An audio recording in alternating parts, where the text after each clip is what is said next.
प्रिय विद्यार्थियों, हिंदी बहार चैनल पर आप सभी लोगों का हार्दिक स्वागत है। मैं हूं कमरुद्दीन। आज आप लोगों के लिए लेकर आया हूं कक्षा 11वीं आरोह भाग 1 पाठ्य पुस्तक से एक कहानी जिसका शीर्षक है नमक का दारोगा और इसके लेखक हैं मुंशी प्रेमचंद। तो आइए आज हम इस कहानी का अध्ययन करेंगे।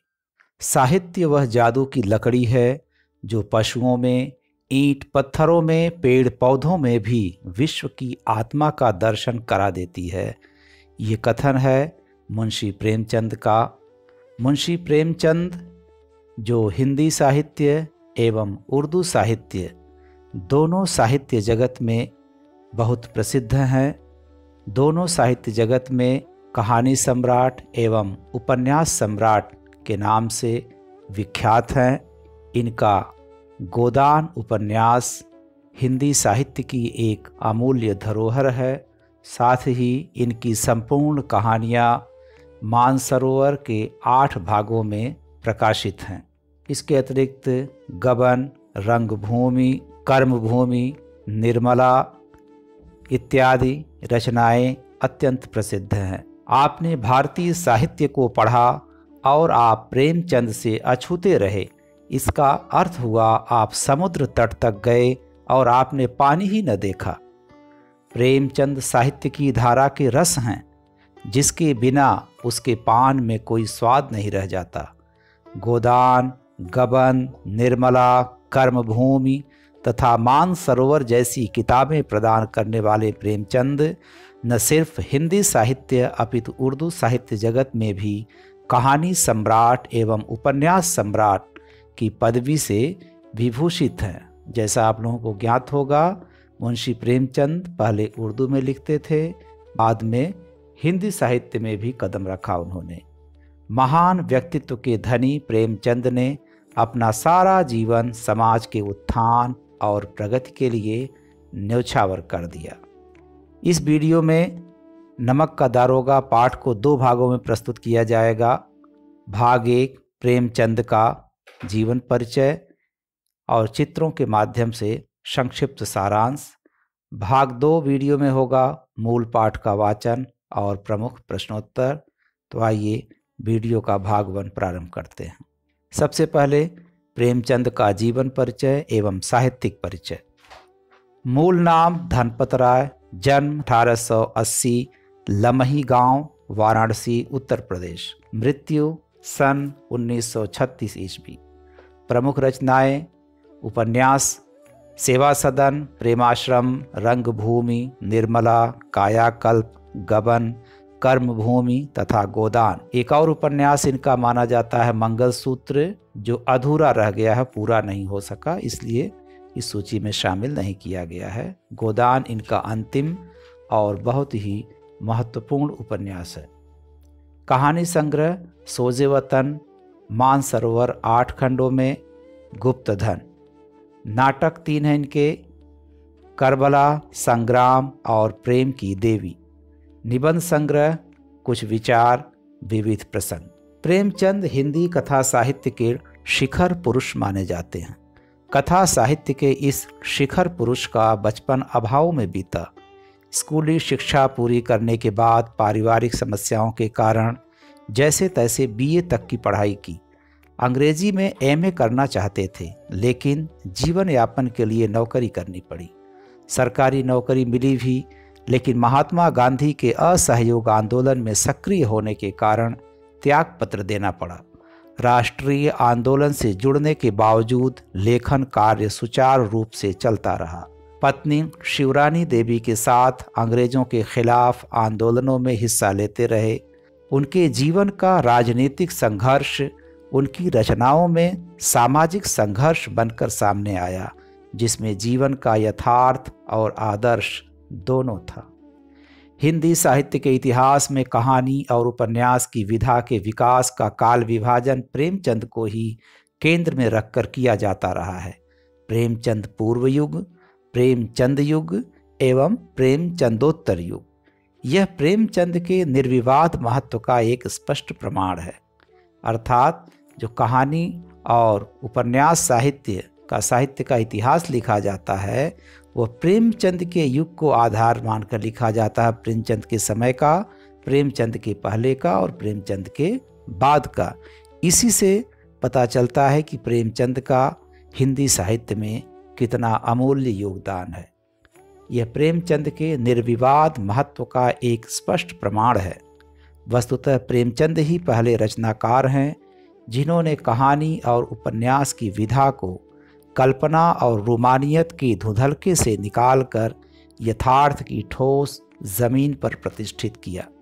अर्थात इसके पहले काल्पनिक कहानियाँ हुआ करती थीं, इन्होंने कहानी को यथार्थ जीवन से, ठोस जमीन से जोड़ने का काम किया। आम आदमी के जीवन की समस्याओं को कहानियों में उकेरना प्रारंभ किया। यथार्थ की ज़मीन से जुड़कर कहानी किस्सा गोई तक सीमित न रहकर पढ़ने पढ़ाने की परंपरा से भी जुड़ी। इसमें उनकी हिंदुस्तानी भाषा का विशेष योगदान रहा। प्रेमचंद की जो भाषा थी वह हिंदुस्तानी भाषा उसको बोलते थे, जिसमें हिंदी उर्दू के आम प्रचलित शब्दों का प्रयोग, मिला जुला प्रयोग किया जाता था। इसमें उनकी हिंदुस्तानी भाषा का विशेष योगदान रहा। उनके यहाँ हिंदुस्तानी भाषा अपने पूरे ठाट बाट और जातीय स्वरूप के साथ सामने आई है। उनका आरंभिक कथा साहित्य कल्पना, संयोग और रोमानियत के ताने बाने से बुना गया है, लेकिन एक कथाकार के रूप में उन्होंने लगातार विकास किया और पंच परमेश्वर जैसी कहानी तथा सेवा सदन जैसे उपन्यास के साथ सामाजिक जीवन को कहानी का आधार बनाने वाली यथार्थवादी कला के अग्रदूत के रूप में सामने आए। यथार्थवाद के भीतर भी आदर्शोन्मुख यथार्थवाद से आलोचनात्मक यथार्थवाद तक की विकास यात्रा प्रेमचंद ने की। आदर्शोन्मुख यथार्थवाद अर्थात जो जैसा प्रत्यक्ष दिख रहा, जो सामने दिख रहा हमारे, वह यथार्थ है।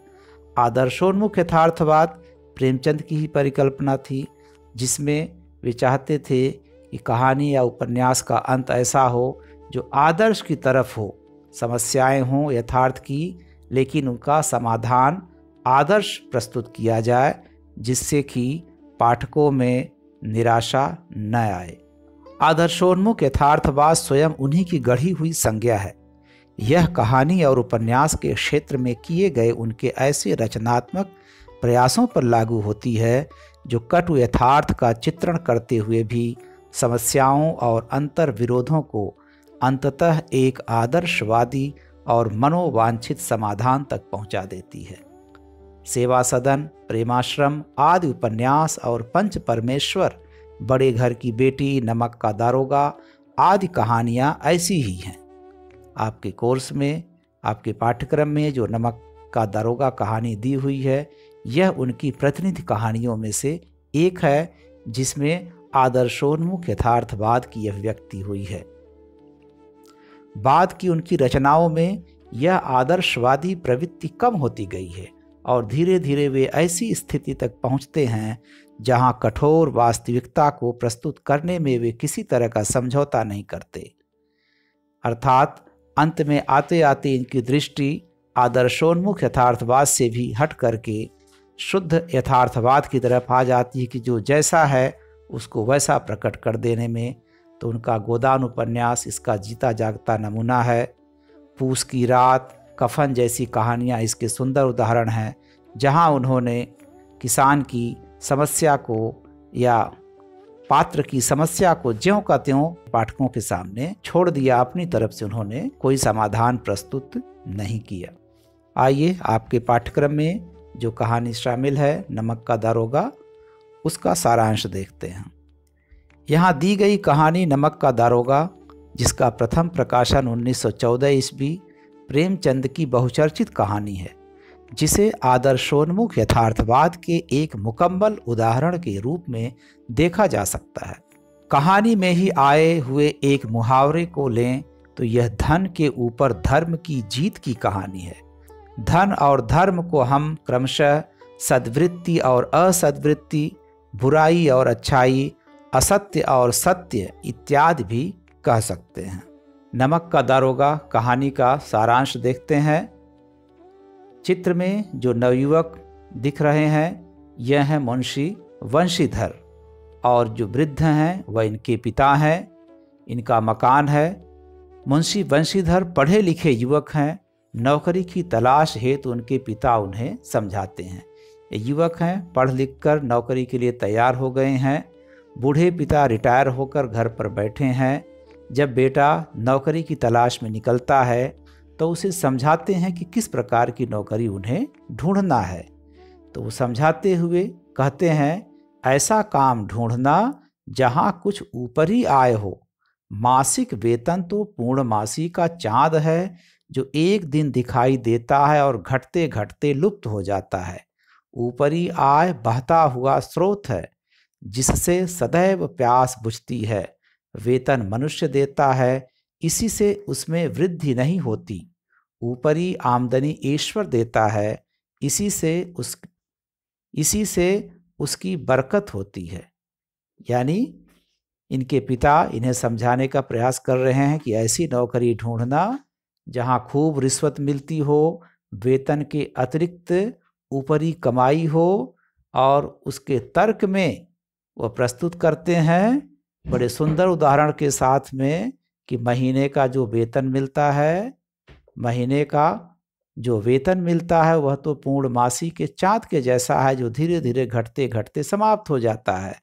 लेकिन ऊपरी आय रोज मिलती है, वो कभी खत्म नहीं होती, कभी समाप्त नहीं होती। और उनका कहना है कि वेतन मनुष्य देता है, इसलिए उसमें वृद्धि नहीं होती। ऊपरी आमदनी ईश्वर देता है, इसलिए उसमें बरकत होती है। तो यहाँ देख रहे हैं कहानी में दिखाया गया कि मुंशी वंशीधर के पिता भ्रष्टाचार को बढ़ावा दे रहे हैं। अपने बेटे को ये समझा रहे हैं कि ऐसी नौकरी ढूंढना जिसमें खूब ऊपरी कमाई हो। मुंशी वंशीधर पिता की नसीहत सुनकर नौकरी की तलाश में निकल पड़ते हैं। देखते हैं आगे क्या होता है। मुंशी वंशीधर किस्मत के धनी थे। जाते ही उन्हें नमक विभाग में दारोगा पद पर नियुक्ति मिल जाती है, जहां खूब ऊपरी आय है, परंतु वह ईमानदारी से नौकरी करते हैं। तो पिता ने जैसा समझाया था, पता नहीं उनके समझाने का असर हुआ, वो वैसे ही मुंशी वंशीधर की किस्मत अच्छी थी। जाते ही उन्हें एक अच्छी सी नौकरी मिल गई, नमक विभाग में दारोगा के पद पर।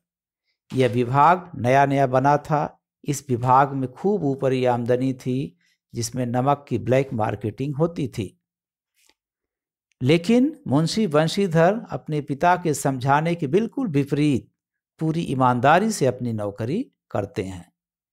यह कहानी इसी द्वंद्व पर आधारित है कि पिता भेजते हैं कि जाकर खूब बेईमानी वाली नौकरी ढूंढना और खूब पैसा लूट के लाना, और बेटा जाकर पैसा लूटने वाली नौकरी पा जाता है, लेकिन वहाँ भी पूरी ईमानदारी से काम करता है। एक घटना घटती है कि एक रात एक ब्रिज है, ब्रिज पर कुछ बैलगाड़ियों में नमक लदा हुआ पार हो रहा होता है। एक रात पंडित अलोपी दीन की नमक से भरी बैलगाड़ियाँ पकड़ लेते हैं मुंशी वंशीधर। जब देखते हैं रात में वो सो रहे होते हैं, उन्हें कुछ आवाज़ मिलती है कि पुल पे कुछ हलचल हो रही है। तो आते हैं और देखते हैं कि यहाँ पे कुछ बैलगाड़ियों पर बोरों में भरा हुआ जा रहा है कोई सामान। जाकर पूछते हैं, नहीं बताने पर जांच करते हैं तो पता चलता है कि इसमें नमक है। जो नमक का व्यापार इस तरह से अवैध था, सरकार द्वारा उस पर रोक लगाई गई थी, ब्लैक मार्केटिंग हो रही थी, कालाबाजारी हो रही थी। मुंशी वंशीधर कड़क कर पूछते हैं कि किसका है, तो पता चलता है कि ये पंडित अलोपी दीन का सामान है, पंडित अलोपी दीन की बैलगाड़ियां हैं। पंडित अलोपी दीन के बारे में थोड़ा सा जान लेते हैं।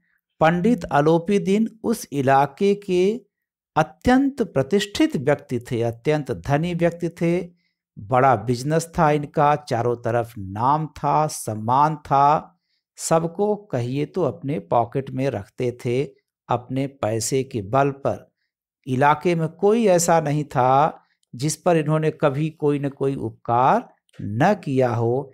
इसलिए सभी इनका सम्मान करते थे।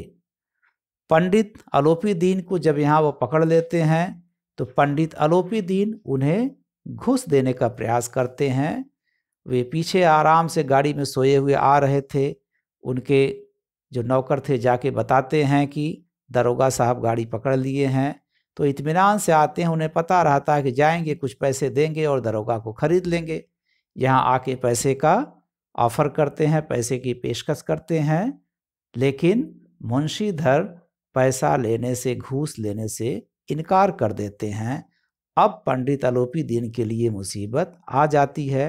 वो जिस प्रकार सोचकर आए थे कि बहुत थोड़े से पैसे में दरोगा को खरीद लेंगे, बहुत थोड़ा सा ऑफर देते हैं, अपने मुंशी को कहते हैं कि इन्हें कुछ पैसे दे दिए जाएं, लेकिन मुंशी बंशीधर हट कर बैठते हैं कि हम बिल्कुल ही पैसे पर बिकने वाले नहीं हैं।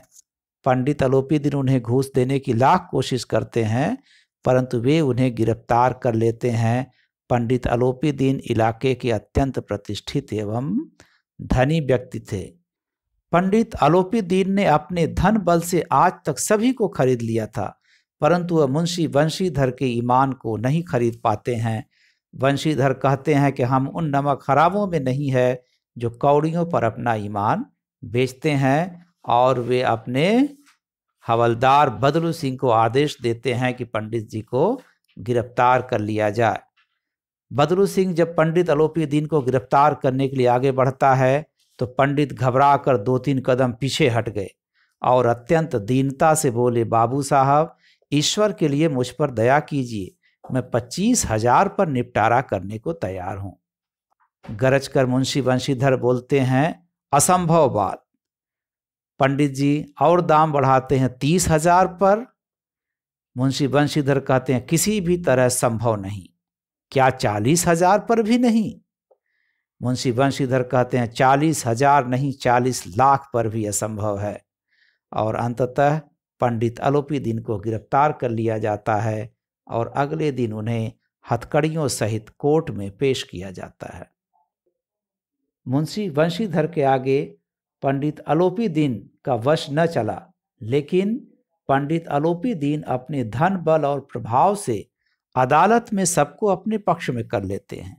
उन पर मुकदमा चलता है, लेकिन गवाह के अभाव में उन्हें तुरंत बाइज्जत बरी कर दिया जाता है। जज का फैसला आता है कि पंडित अलोपी दीन के विरुद्ध दिए गए प्रमाण निर्मूल और भ्रमात्मक हैं।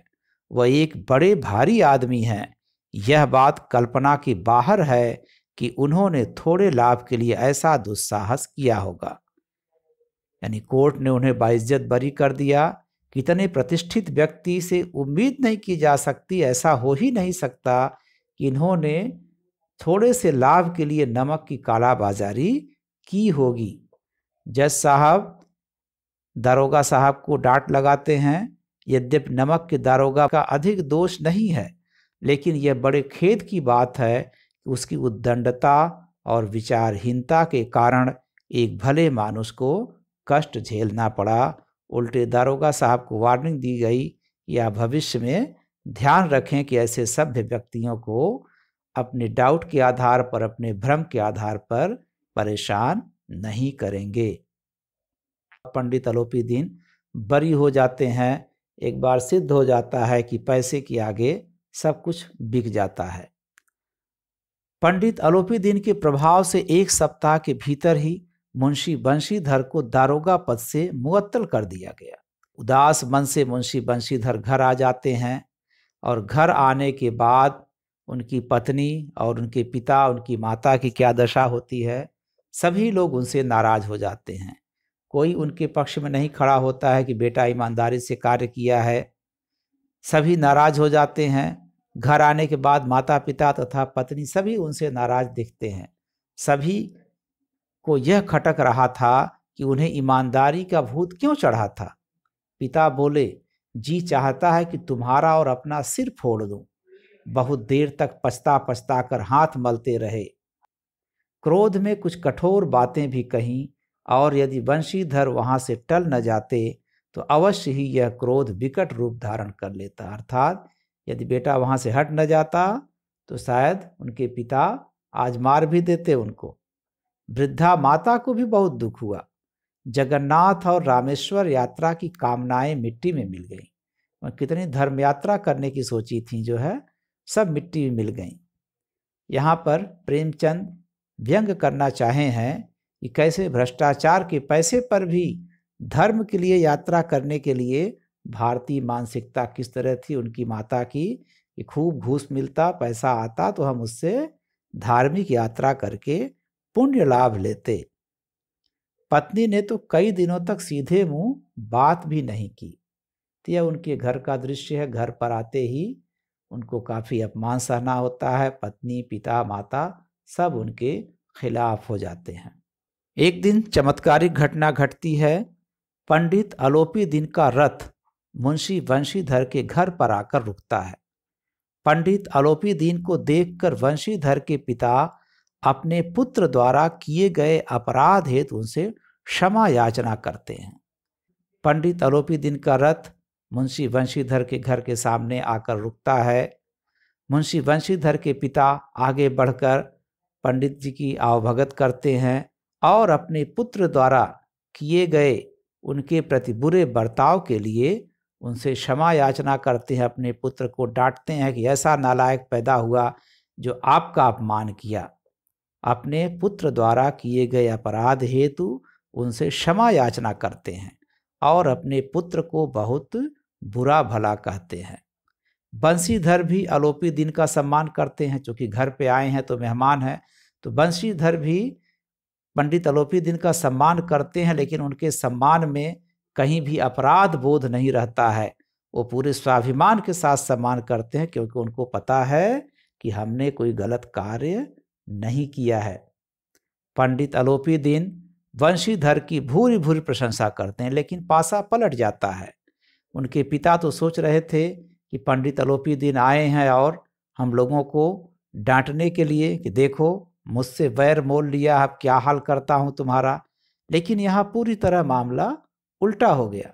पंडित अलोपी दिन वंशीधर की तारीफ करने लगते हैं, भूरी भूरी प्रशंसा करते हैं तथा वह वंशीधर की, यहाँ भूरी भूरी लिखा गया है, दोनों में हरस ही रहेगा, भूरी भूरी प्रशंसा करते हैं तथा वह वंशीधर की ईमानदारी से प्रभावित होकर उन्हें अपनी संपूर्ण संपत्ति का स्थायी मैनेजर नियुक्त करने का प्रस्ताव देते हैं।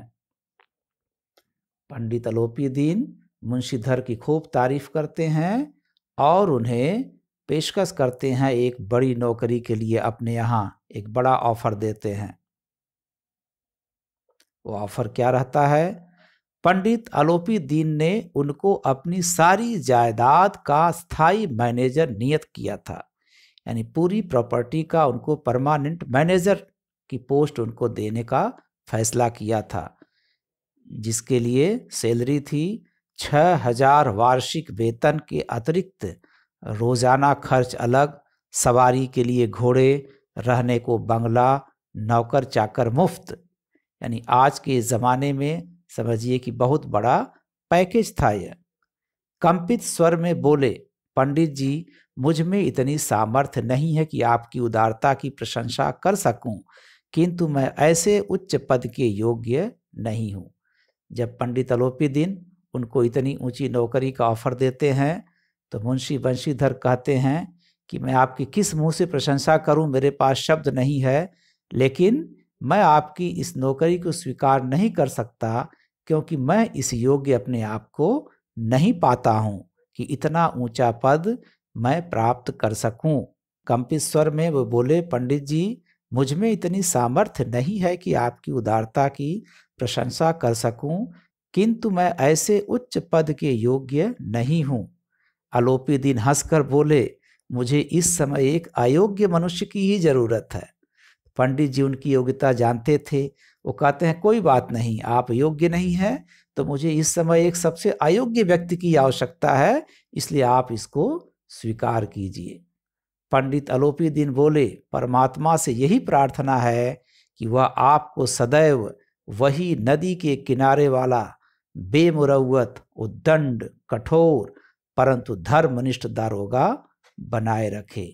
और वे कहते हैं कि लेकिन मैं उम्मीद करता हूँ कि आप उसी तरह व्यवहार रखें, आप उसी तरह हमेशा व्यवहार रखें जिस प्रकार आप नदी के किनारे मुझसे व्यवहार रखे थे, बेमुरव्वत, उद्दंड, लेकिन धर्म के प्रति ईमानदारी से अपना कार्य करने वाला। वंशीधर ने पिता की ओर भक्ति और श्रद्धा की दृष्टि से देखा और कांपते हुए हाथ से मैनेजरी के कागज पर हस्ताक्षर कर दिए। आलोपीदीन ने प्रफुल्लित होकर उन्हें गले लगा लिया।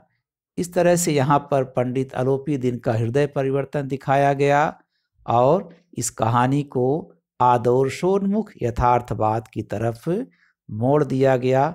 यथार्थ था कि यहाँ पर खूब भ्रष्टाचार था, पैसे के दम पर सारी दुनिया बिक रही थी, लेकिन एक ईमानदार व्यक्ति इतने बड़े व्यक्ति की आत्मा को झकझोर देता है और उसका हृदय परिवर्तन करा देता है। पंडित आलोपीदीन आके उनके सामने झुक जाते हैं और मुंशी वंशीधर को श्रेष्ठ साबित करते हैं। उनकी ईमानदारी का इनाम मिलता है। कहानी का एक सुखद अंत होता है, एक आदर्श की तरफ अंत होता है। इसे ही कहा जाता है आदर्शोन्मुख यथार्थवाद, अर्थात आदर्श की तरफ उन्मुख, आदर्श की तरफ मुख किया हुआ, आदर्श की तरफ रुख किया हुआ यथार्थवाद। तो यहीं पर यह कहानी संपूर्ण होती है। कहानी के अगले पार्ट में हम इसकी मूल कहानी को देखेंगे और इसके प्रश्नोत्तर को देखेंगे। यदि आपको यह वीडियो पसंद आया हो तो इसे लाइक कीजिए, सब्सक्राइब कीजिए, अपने दोस्तों को साझा कीजिए। मिलते हैं इसके पार्ट 2 में। वीडियो अंत तक देखने के लिए आपका बहुत बहुत धन्यवाद।